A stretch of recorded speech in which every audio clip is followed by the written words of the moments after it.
Hello,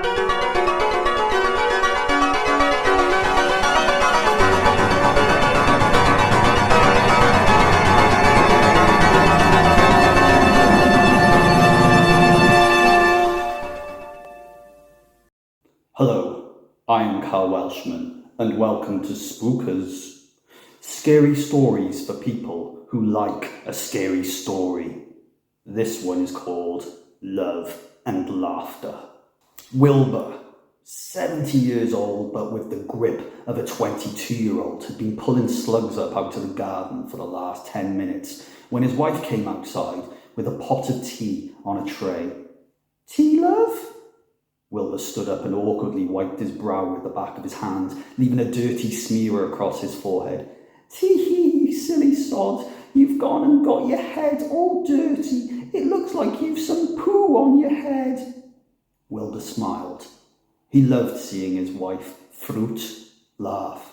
He rubbed more in, and she laughed more. "You are daft," she said. "I've made you a brew." Wilbur grinned and fucking went to town with the mud. He scooped a fistful and rubbed it vigorously into his entire face, screeching like an eagle as he did so. Fruit's laughter slowed a little and then stopped when she watched her husband begin pushing soil up his nose and thumbing it into his ears. He was screaming now and stuffing mud and slugs into his gob. His screaming was becoming muffled as the mud worked its way down his throat. "Jesus Christ, stop!" shouted Fruit, dropping the tea onto the ground, the pot and cup shattering. Wilbur froze. He'd never seen such a rage on his wife before.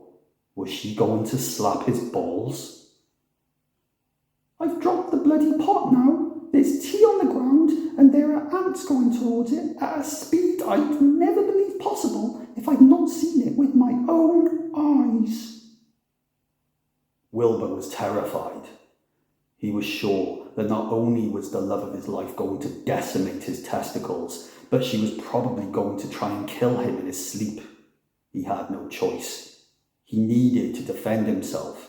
He needed to strike now, strike fast, and strike sure. First, a distraction. More laughter. Wilbur fired an alluring wink at his wife before resting his face in the tea on the ground, allowing the ants to climb up his dirty nostrils. He then shit himself extremely hard and did a warm and quite fragrant piss in his pants. No laughter. He'd need to think outside the box. He lifted his shirt and Aaron's sweater. His wrinkled belly was exposed, looking like a crumpled up page from an ancient book. He lifted it higher until his teats dangled. Then, taking a deep breath, he ripped his nipples off and flicked them at his wife. No laughter, and either a look of fear and dread, or it was murderous intent. This was his chance. He jumped into the air and kicked. It was like something out of a Van Damme movie. His slipper-inroad foot collided hard and firmly into the side of Fruit's head, causing her to stumble.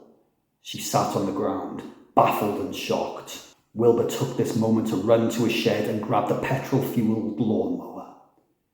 He was going to mow this treacherous bitch's head like a smoothie. As he got closer to Fruit, the shit that he had done earlier slid down his leg and greased his slippers. It was more slippery than an ice rink, and the old man fell down and broke his neck. Fruit stood up, rubbed her kicked head, and walked over to Wilbur. She called the police and smiled. A sense of relief flushed over her.